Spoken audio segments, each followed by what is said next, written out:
This is Slasher here at BlizzCon 2016. I'm here Rogue Tivq, also part of Team Sweden. Here for the Overwatch World Cup, finished in third place. Lost out to Korea in the semifinals, but beat Finland in the Nordic matchup to end the tournament. Let's talk about the Korea games.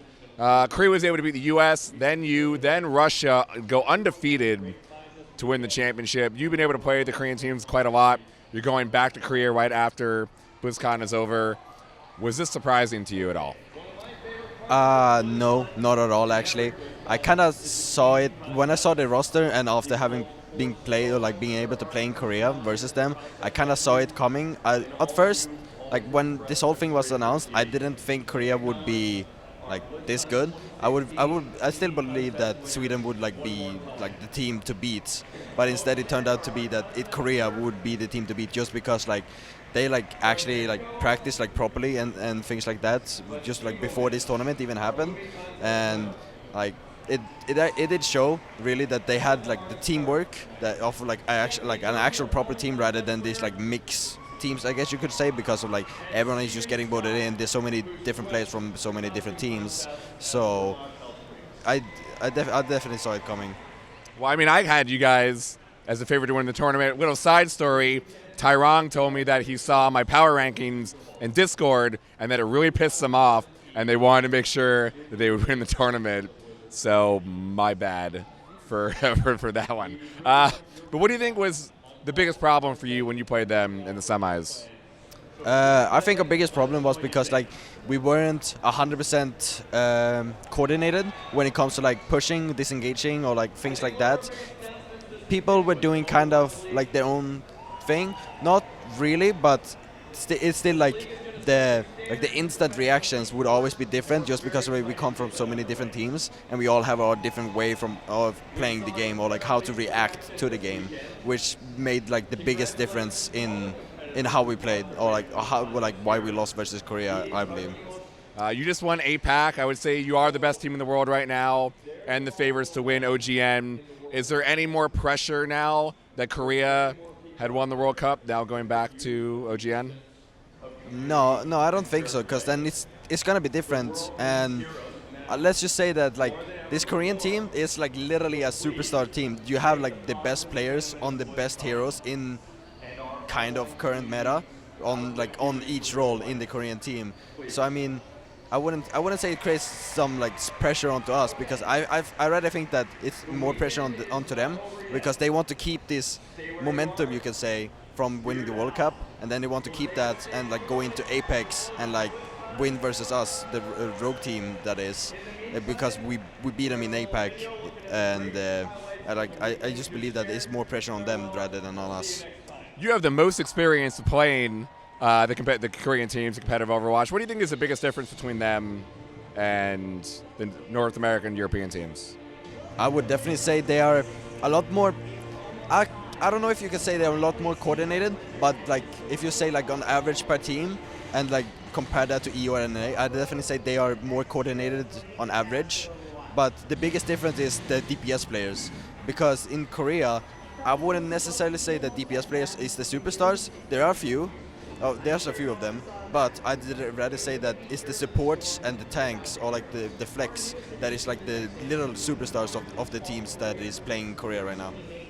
So while there may have been some disappointment that you guys didn't win as Team Sweden, you did get to beat Finland in the third place match. So was that any consequence for you leaving the World Cup?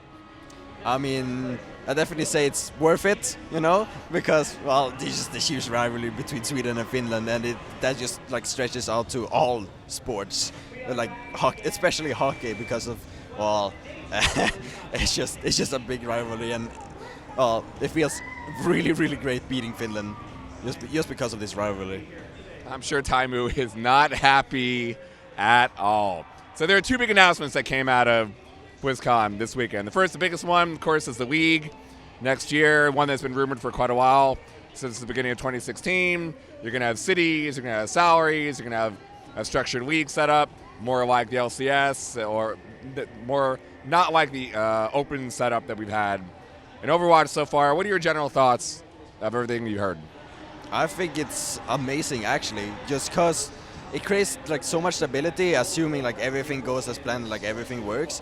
It's gonna create like such a it's gonna create like esports like a real sports, and it might just, well, I believe it will get more recognition as a real, guess you can say real sports, because there's still so many people that sees like video games, like come on, what is that, but I definitely say like it's such a like big opportunity to like be a part of it, and I definitely say that like up and comers is like it's gonna be a huge part where, I mean, you can say like the beta testers has like a slight advantage now in the beginning, but I don't know if in a year's time, I think if you're skilled enough and like wanting to become a pro gamer, I don't think that would matter at all, just because of how this system is like being built up and how much it's favoring, or not favoring, but there's like a big opportunity for up and comers to like actually be a part of it. What do you think about the representing a city aspect rather than maybe the rogue organization? I mean, I think it's like a really cool concept where it's like you will create this like local fan base, just like in hockey or like football or anything. I think I can't like talk too much onto it because like, well, it's just like a really cool concept, and I really like it. Do you have any preference of maybe representing a team in North America, or if you could pick and your team could bid on a city, would you like it to be one in Sweden? I mean, I'd like to be where it's the best competition. I like to play where it's the most competition, and like where the people try the hardest. So, that probably would be Korea, but if the best competition is like around in Europe, then yeah, then definitely. So, I mean, for you, it's actually a little bit of a special case. I mean, I don't mean to kind of praise you so much here, but I do consider you the best player in the West and maybe the best player in the entire world for Overwatch. So with this league coming out, do you have any like personal ambitions of maybe being like the highest paid player in the league, or to try to get, with the way it's structured, more like a sports environment, and players in sports are paid differently on the team, where in esports it's more like every player is paid the same? Do you feel like this might cause any issues, or do you, anticipate that you would be paid appropriately for your skill?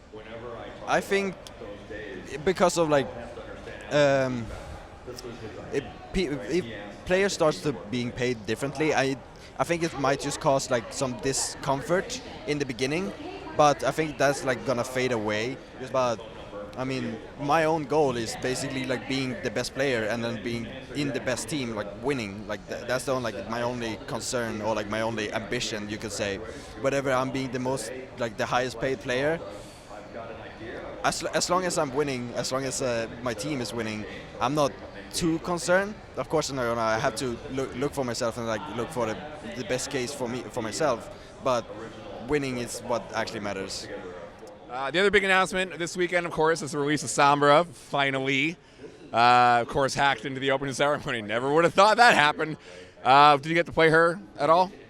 No, I haven't been able to play her at all. I've been quite busy, so I haven't been able to play. But I've looked into her, and she looks extremely interesting because she's kind of fits in, I believe, into the same role as May. Not necessarily like a damage dealer, not necessarily a support or a flex, just like map dependent type of hero. Now her kit might be a little bit too strong. I'm not sure. I need more time.